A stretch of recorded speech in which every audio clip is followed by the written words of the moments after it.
Bharat hospital में माहिर doctors की फीस सिर्फ 50 रुपए। कहाँ मिलेगा? भारत मेडिकल पर मिलेगा। भारत मेडिकल पर सब मिलता है।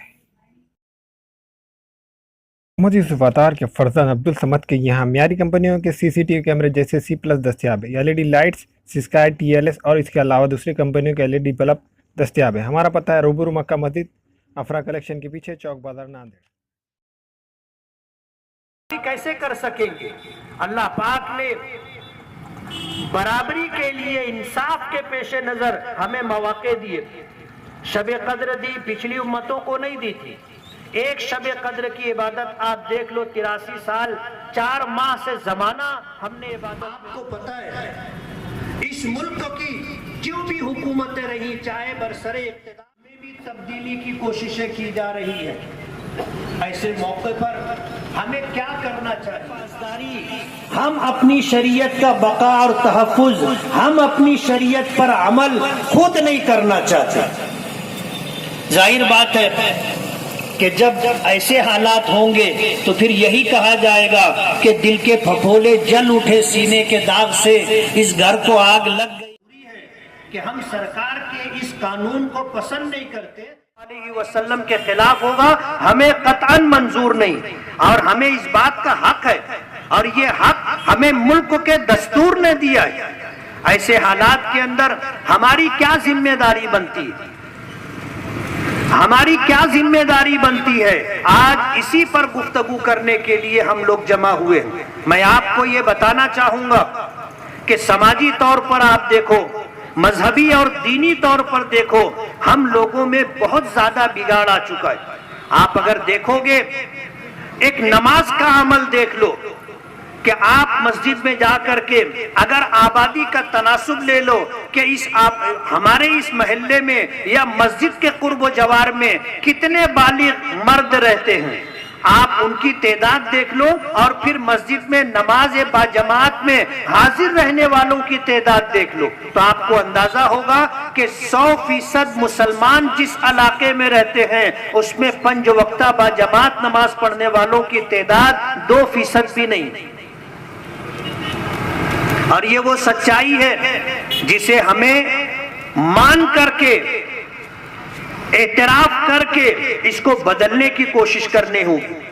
हम जिस मजहब को मानते हैं उसमें जो सबसे अहम अमल है नमाज, उसके ताल्लुक से हमारा ये हाल है।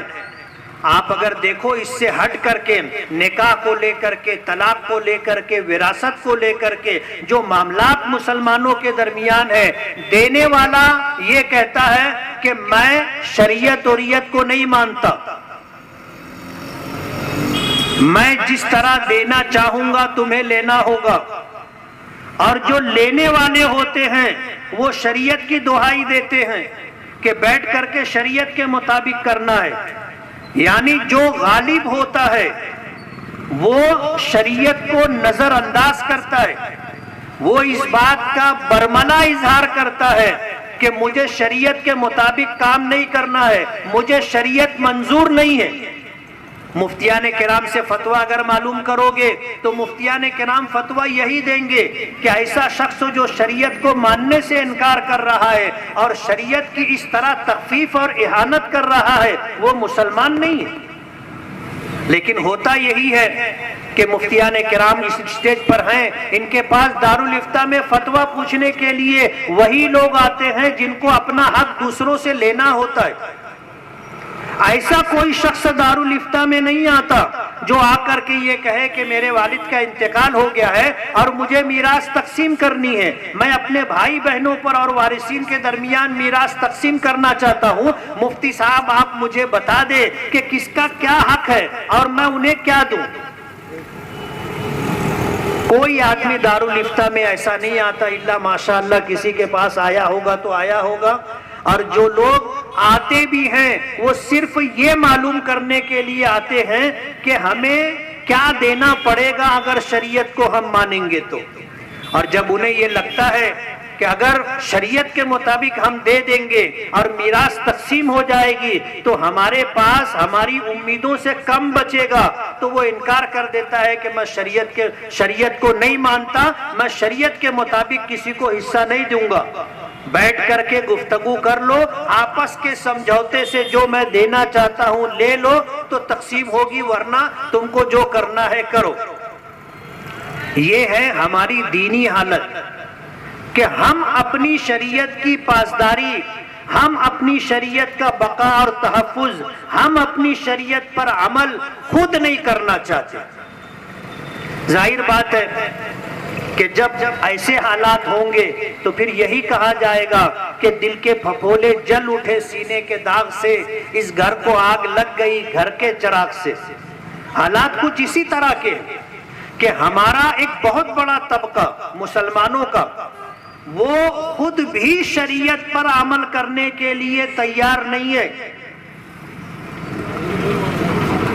آدمی ایک موہوم امید پر اپنے حق سے زیادہ لینے کے لیے اگر اس کی بہن کو یا بیٹی کو طلاق ہو جاتی ہے, وہ 4 آدمی میں بیٹھ کر کے شریعت کے مطابق اس کا جو حق بنتا ہے وہ لینے سے انکار کرتا ہے. پتا ہے, کہتے ہیں کہ ان عدالتوں میں کسی نے کہا ہے کہ اپنا متوقع انصاف حاصل کرنے کے لیے عمر نوح چاہیے, دولت قارون چاہیے اور صبر ایوب چاہیے. اب ظاہر بات ہے 10 سال 20 سال جانے والی کچھ گنوا کر کے آتے. اس لیے آج ان موجودہ حالات کے اندر ہماری ذمہ داری یہ بنتی ہے کہ شریعت کے احکام کو سامنے رکھ کر کے کھلے طور پر اظہار کریں گے کہ اللہ کے احکامات اور نبی کریم صلی اللہ علیہ وسلم کی شریعت جو فیصلہ کرے گی ہم کو منظور ہے.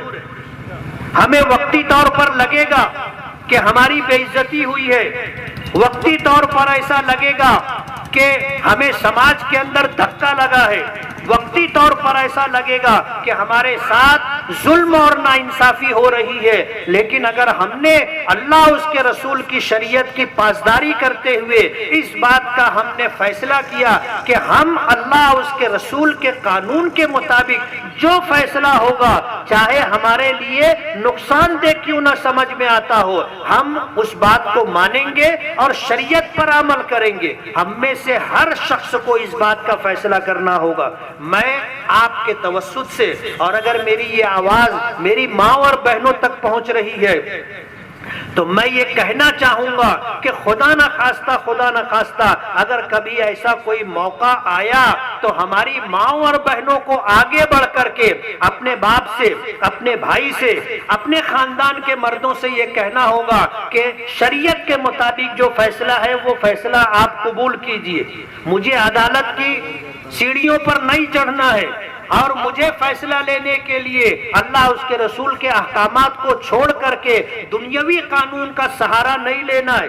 میرا نصیب جو اللہ نے بنایا ہے وہ ہے, اور جو شریعت کا فیصلہ ہوگا مجھے منظور ہے, اور شریعت کے فیصلے سے ہٹ کر کے میں کچھ کرنے کے لیے تیار نہیں ہوں. یہ دنیا عارضی ہے, تھوڑے دنوں کے لیے. ہم اس دنیا میں آنے سے پہلے ماں کے پیٹ میں تھے, وہ بھی ایک عالم تھا, اور ماں کے پیٹ میں آنے سے پہلے آج ملک کے جو بدلتے ہوئے حالات ہیں, ان حالات کے اندر سرکار کی جو پالیسی ہے کہ وہ ہماری شریعت میں مداخلت کر رہی ہے, اور شریعت میں مداخلت کے لیے جو راستے اختیار کیے جا رہے ہیں وہ پورے ملک کے سامنے ہیں کہ طلاق ثلاثہ کا بل لایا گیا, اور اس کے بعد سپریم کورٹ کے اندر تعدد ازدواج کا ہو, حلالہ کا ہو, ان جیسی مسائل کو لے کر کے پیٹیشن دائر کی گئی. یہ وہ راستہ ہے جس سے ملک کی عدلیہ کو استعمال کر کے ہمیں ملک کے دستور سے محروم کرنے کی سازش اور کوشش کی جا رہی ہے.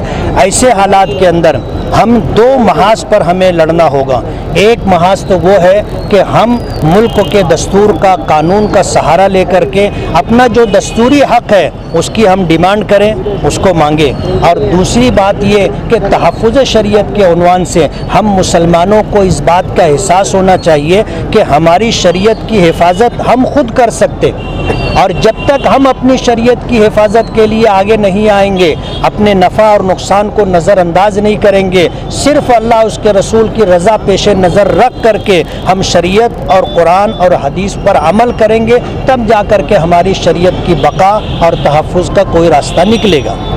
मौलाना, मुल्क में जो बिहार में और गुजरात में, सूरत में जो हालत ख़राब है रामनवमी की बात से, उसके बारे में कुछ वजह क्या है? वजह है बात यह है कि मुल्क में जो मौजूदा सरकार है उसने इक़्तिदार में आने के लिए जितने वादे किए थे, जो सब्ज़ बाग दिखाए थे और मुल्क में अच्छे दिन आने वाले हैं, इस बात का नारा दिया था और हर एक के अकाउंट में, हर हिंदुस्तानी के अकाउंट में 15-15 लाख रुपए आएंगे।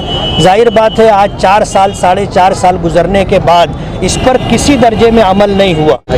बात यह है ना हो कि जो वादे किए गए थे उन्हें लोग भूल जाएं, उसके लिए ये कोशिश हो रही है कि नए नए मसाइल पैदा किए जाएं। जैसे बिहार में आज 6-7 ज़िलों के अंदर फसादात की लहर चल रही है और गुजरात भी महफूज नहीं रहा, राजस्थान भी महफूज नहीं रहा। ऐसे हालात के अंदर अब सरकार के पास एक ही रास्ता है कि मुल्क में फ़िरका वारियत पैदा की जाए और फ़िरका परस्तों को मौका दिया जाए ताकि डिवाइड एंड रूल के साथ जो है फिर वो बरसर इक़्तिदार आ सके। ऐसे हालात के अंदर मुसलमानों को बहुत सब्र और ज़ब्त के साथ काम लेना होगा कि सरकार तो ये चाहेगी कि मुल्क में हिंदू मुस्लिम फसादात हों, फ़िरका परस्ती बढ़े, हमें बहुत कुछ बर्दाश्त करके मुल्क के हालात को संवारने की कोशिश करनी होगी। लोकसभा में ये बिल पास हो चुका है और राज्यसभा में ये बिल जाकर के रुका हुआ है। हम ऐसा मानते हैं कि राज्यसभा में हम इस बात की कोशिश कर रहे हैं कि मुल्क की दस्तूर की दुहाई दे करके मेंबरान पार्लियामेंट को, राज्यसभा के मेंबरान को ये बताएं कि ये दस्तूर के ख़िलाफ़ है, इसलिए आप इस मौके पर इसे मंजूर ना करें। लेकिन अगर इसके बाद भी राज्यसभा में इसे मंजूर किया गया तो जमीयत उलमा, हज़रत मौलाना सैयद अरशद मदनी, हज़रत मौलाना महमूद मदनी और दीगर अकाबिरीन ने ये फ़ैसला किया है कि हम सुप्रीम कोर्ट में जाएंगे। सुप्रीम कोर्ट में हम इसलिए जाएंगे कि मुल्क के दस्तूर ने हमें हक़ दिया है कि हम अपने मज़हब के मुताबिक ज़िंदगी गुजार सकते हैं और हमारे मज़हब में किसी को भी मुदाखलत का कोई हक़ नहीं है। ये दस्तूर का दिया हुआ हक़ है। अब अपने हक़ को हासिल करने के लिए हम सुप्रीम कोर्ट जाएंगे। मौलाना, मस्जिदीन और दारुल को लेकर जो बिरादरान वतन में जो गलत फहमी है उसको कैसे दूर करें? दूर करने का तरीका यह है कि हम बिरादरान वतन को मदरसों में ले कर के जाएँ, उन्हें अपनी मस्जिदों में ले कर के आएँ, उन्हें बताएँ।